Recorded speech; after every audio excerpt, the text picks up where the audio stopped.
Good morning. Thank you very much for joining us. Good morning, and thanks for having me. Good morning, Nigerians. Good morning. Mr. Aniagwu, can you share with us? We know that the former governor has shared his thoughts as to the defection, and even the current governor as well. But from your perspective, as we have started to see different explanations as to the reason why these governors and these members of the People's Democratic Party have decamped, but from where you stand, what would you say the reasons are? Well, thank you very much. Let me make it clear that there are no different explanations on the subject matter. All the issues that we have raised, we agree with one another that the reasons, even in the course of your intro this morning, you have made it very, very clear. I watched you earlier this morning where you were talking about the challenges that the PDP has encountered since over 2 years now, and those challenges have remained quite intractable. We have said that in Delta, the PDP, as at the time we moved, was very, very strong. So in which case, even if you had conducted an election, anytime, any day, the political family will win that election. But that it was obvious that even if we win that election, given what is happening at the national headquarters, which had remained something that we could describe as intractable, it was going to be possible for any other party to proceed to court and then possibly take that victory from our hands. And then we referenced what happened in Zamfara in 2019, which I want to believe you are very much aware of, and we don't want that to happen in Delta.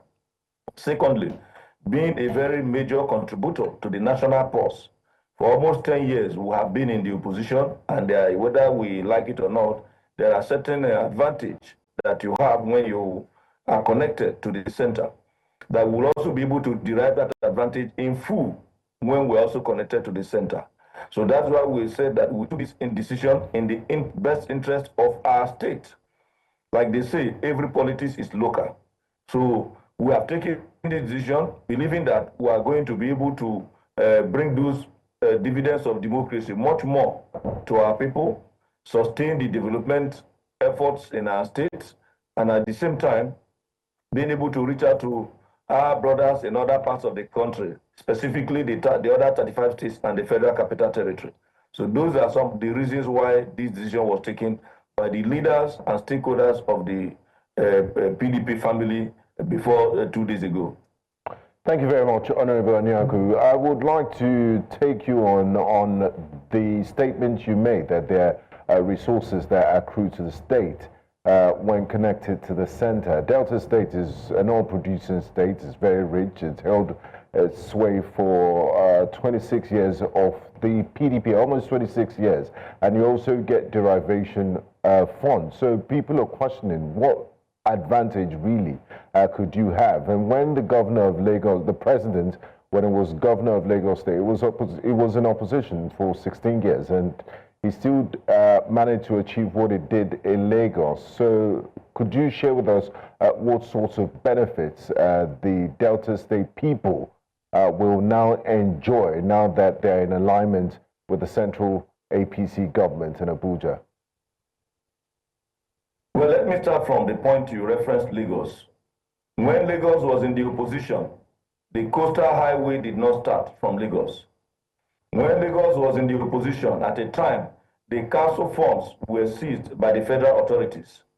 There is a saying in where I come from that when you are involved in the business of rabbit hunting, of course, you know rabbits live in holes, that it is the leaves that are very close to that hole that you are going to use to block the exit point of that rabbit.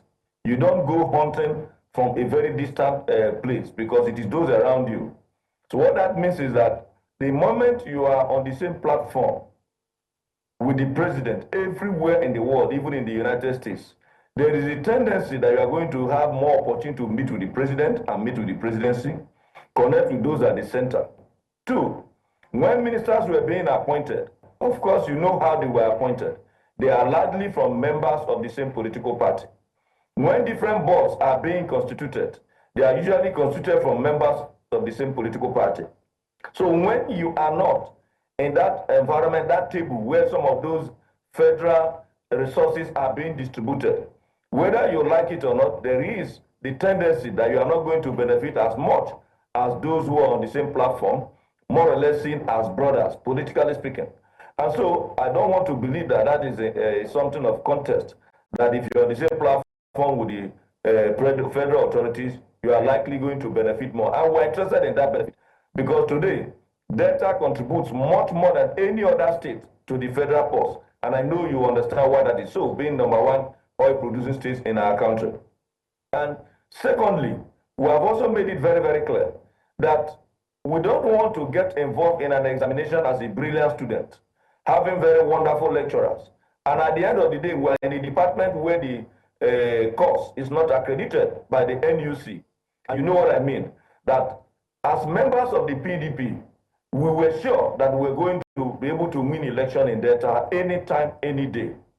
But with what was happening in our federal, in our NWC, and even the NEC, we were not too sure that we will not be like that student who is undertaking a course that is not accredited by the NUC. Because by the time that happens, no matter how brilliant you are, no matter the flying colors that you might be met with, it is going to be work done equals 0. Because I have referenced Zamfara example.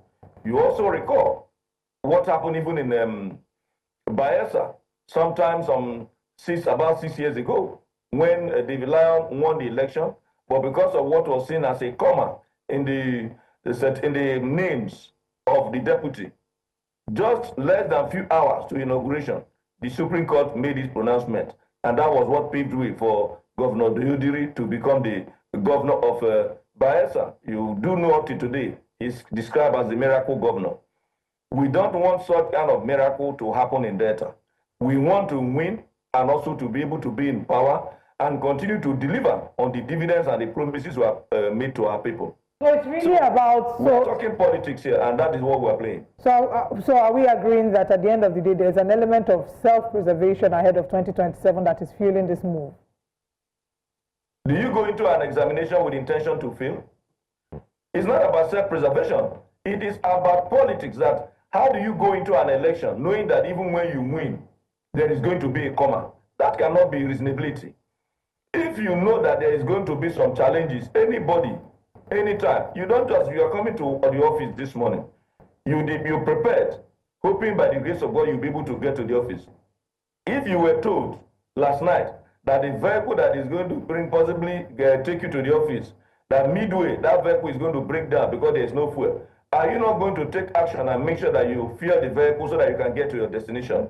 What we did is to ensure that the vehicle that is taking us to the destination that we have been able to put out there have enough fuel to take us to our destination. We cannot ignorantly just board the vehicle and knowing that it does not have enough petrol to take us to where we want to go to, and then we'll set out for that journey. That will not be good thinking. So it's a question of understanding that our destination is to be able to win election, form government, and deliver on the promises we have made. So if that is our goal, to be able to deliver on those promises and sustain the development trajectory that the Oborevwori administration is bringing to bear in Delta, how do you think that we will just sit back? And I hear you. I hear you on the desire to win, but some of the sentiment we've seen expressed among Nigerians would be the fact that at the end of the day, there's a concern about values alignment. And is the administration, are these leaders who have moved to another political party concerned about an alignment in values, or is the goal just really about winning elections? Is it that they believe that this political party that they have moved to is moving in line with what their dreams and their vision for the progress of the state would look like?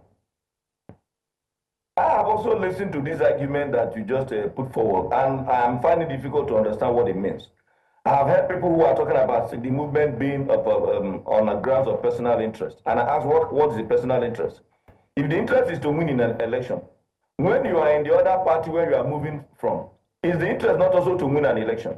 If in that party where you are moving from, you are sure you are not going to win that election, you will just say because individuals will ask you to remain in one place, which is why I keep giving an example of vehicle, somebody traveling to a destination. First, for you to understand these issues, you must come to realize that there is a goal. What is the goal? To continue to provide good governance. If you lose an election, you are out of that particular seat where you can provide that good governance and make your own contribution. And if where you are very, very sure that you are not going to be able to win an election, or when you win, that election will have what Obasanjo described as K-leg in the case of Rotimi Amici in 2007. Are you going to just sit back and allow the K-leg syndrome to affect you? Wisdom presupposes that you should be able to analyze all scenarios. In medicine, at its root is diagnosis. Any doctor that proceeds to prescribe any medication without diagnosis is either playing with his profession or is putting the patient at risk. Politically, we have carried out the diagnosis of the issue at hand, and we have been able to come to that prescription that moving out of the PDP was quite inevitable. And that is what we did. And so we did it in the best interest of our state. I have continued to make it clear that every politics is local, except you want us to just sit back and allow ourselves to be cut down, which is only the tree that can do that. We are human beings that have ability to reason. And so that is what we have done. We have reasoned that this movement will make it possible for us to write this exam, pass the exam, and not suffer the consequences of lack of accreditation. That is why we took that decision. And let me also make it very clear. I've heard individuals talking about philosophy, value, which you have also mentioned here. Value system, philosophies, ideologies are not what you wake up one day and you put it in place. Societies evolve, ditto institutions. I want to remark here that about 10 years ago, there was nothing like News Central in Nigeria. I recall also that about 35 years ago, it was just only NTA that held sway in the broadcast industry and FRCN. Over time, the society evolved. There was some re-engineering of the institution under the Babangida administration, and then we have some form of a liberalization of the broadcast industry. What am I trying to say here? That over time, as the society evolves, you begin to see re-engineering of institutions. Politics will also evolve. A time will come when this realignment of forces will begin to now lead to development of character. It is the development of the political character that will now navigate towards having what we may call political ideology. If you are talking about political ideology, except we are lying to ourselves, today where we sit, we do not have what we may call ideological leaning.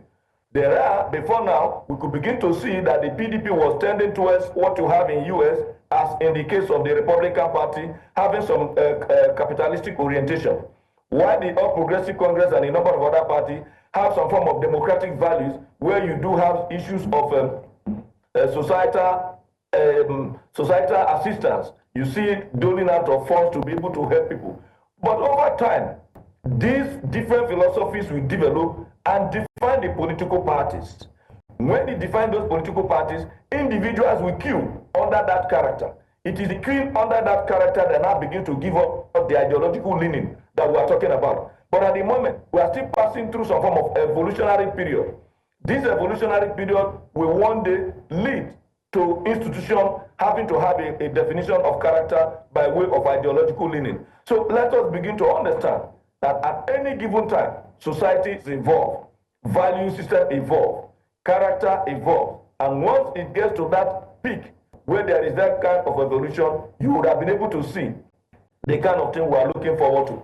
Even in America, where they do have ideological leaning, you do know that the Republican Party today and even the Democratic Party is also undergoing some form of re-engineering.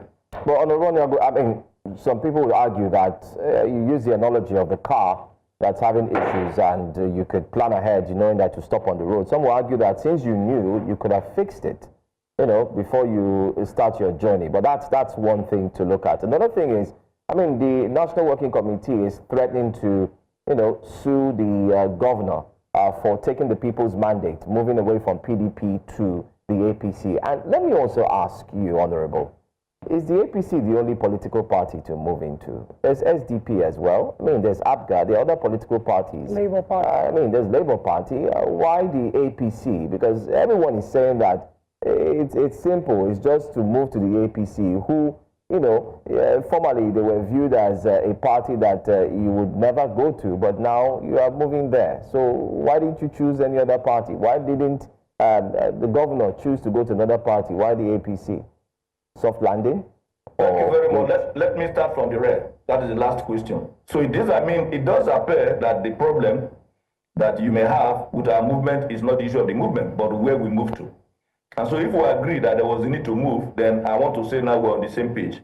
As to where we decided to move to, that was also based on our diagnosis, which led to the prescription that the direction to move to is to be able to tap into that central nervous system, where we'll be able to have all our body system working through the vertebral column right from the brain and then distributing the necessary ingredients that you may have eaten. When you eat and the food goes through your mouth and land in your stomach, how come it's able to feed other parts of the body? So we want that feeding, that food which is stored in our stomach, to be able to service them. So nervous system becomes very, very enriched. In any way, fit into the central nervous system. It is only APC today that is running the central government. And so we couldn't have moved into a much more smaller political parties and not be able to tap into the resources that exist at the center. I want to believe that answers that aspect of your question. You also talk about why don't you freeze the vehicle. You do know that before now, policemen, when they stop you on the road, they ask you what of your engine number and then what of your chassis number. But over time, they discover that the only thing that is supposed to be permanent to that vehicle is largely the chassis number. Because the time comes when your engine drops, and then what you do is that you now proceed to buy another engine. Particularly, why do you buy that engine? It is because we have gotten to a level where even repairing that existing engine becomes very, very difficult. I have had calls in the course of my interview with a sister station, informed them that when we started this whole thing, when the whole challenge started, sometime some 2.5 years ago, we thought that it was an issue of a puncture tire in the vehicle. But as we progressed and we tried to mend it, we get the services of organizers, political organizers, to mend the puncture tire. And as we progressed, we saw that it was not just a question of puncture tire, and that the brain box is seriously corrupted. If you take a look at the issues you have even mentioned in the course of your opening this morning, about the number of times the party have tried to hold its next meeting, and it couldn't hold, not because there was too much rainfall that prevented members to come, but because there was some form of political sunshine combined with rainfall at the same time that made it very difficult for them to be able to meet. Those forces that made it difficult for them to meet is still very much prevalent. And so, continuing along that line meant that we are not able to understand the diagnosis that we have carried, and possibly will not be able to prescribe appropriately. So those are the reasons why those decisions were taken, and we're quite confident that where we are now, where we stand at the moment, that we're in a better position. Honorable Commissioner, thank you for your anatomical and mechanical analogy. But you left out a question my colleague asked, and that's about the people. This is a democracy. Democracy is the government of the people, for the people, by the people. Where are ordinary Deltans in all of this? Because when they went to the polls the last time, it was the umbrella they trumpeted for. And now the umbrella has switched to the broom without much consideration or consultation for the people. And that's why I put this question to you. The most important factor here should be Deltans. The reason why all these moves are happening is to provide a better lease of life for ordinary Deltans. So where do the ordinary people stand in all of this political equation? The analogies I gave you is also about human beings. It is human beings that drive vehicles and take decisions as to where they are driving to. Where are the passengers? The central nervous system that I talked about is about human beings. So what I'm telling you is that we are talking about political party also exist in societies. Now, coming to the issue of consultation, we did not just wake up one day and decide that we're going to move. First, you have what we call organs of the political party. We first brought all the different organs, the caucus of the party, the members of the House of Assembly, all appointees, starting from the commissioners, all the leaders of the party, present and past, the party itself, the leadership of the party itself, that is including the state chapter, including the different local government chapter, and of course, up to the ward level. all these wide consultation, including local government chairmen, both at the level of the party and at the level of the council, they were this consultation with even members of the National Working Committee, National Executive Committee of the party, who are from Delta State.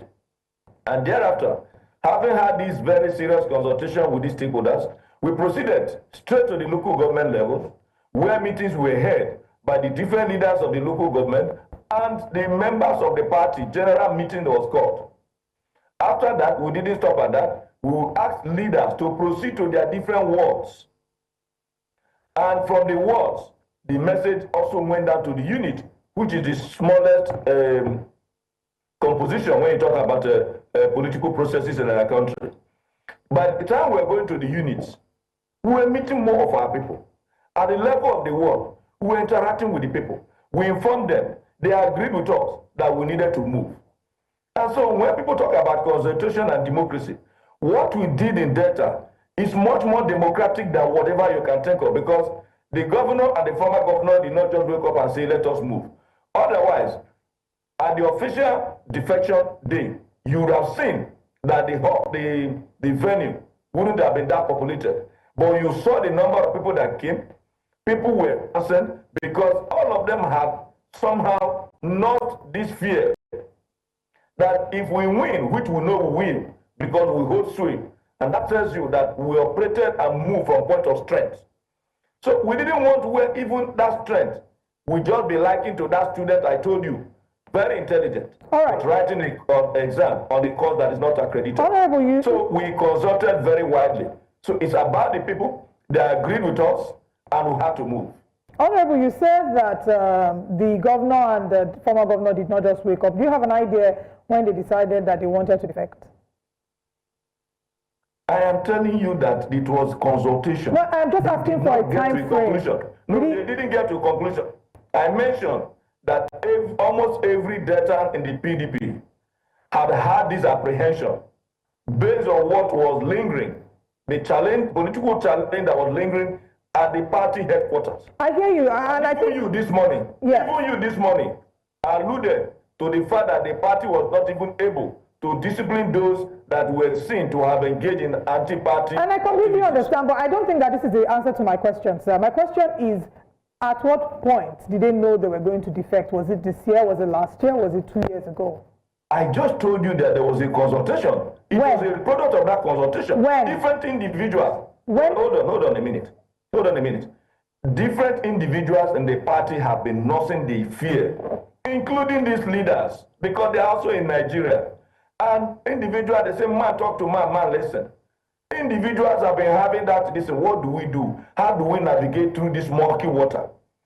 Until it came to a head, the way we now came together, all of us, at a stakeholders meeting, and I'm happy, in the course of this interview, you have played excerpts of the consultation, what's it called, the day we had the consultation, because I saw the visuals you played, to show that many people were there. And I'm sure in that visual, it is not only the former governor and the present governor that you saw that were in that meeting. Every person that was in that meeting are critical stakeholders that came from different local governments, who at the end of the day took the message. And that was not the only meeting.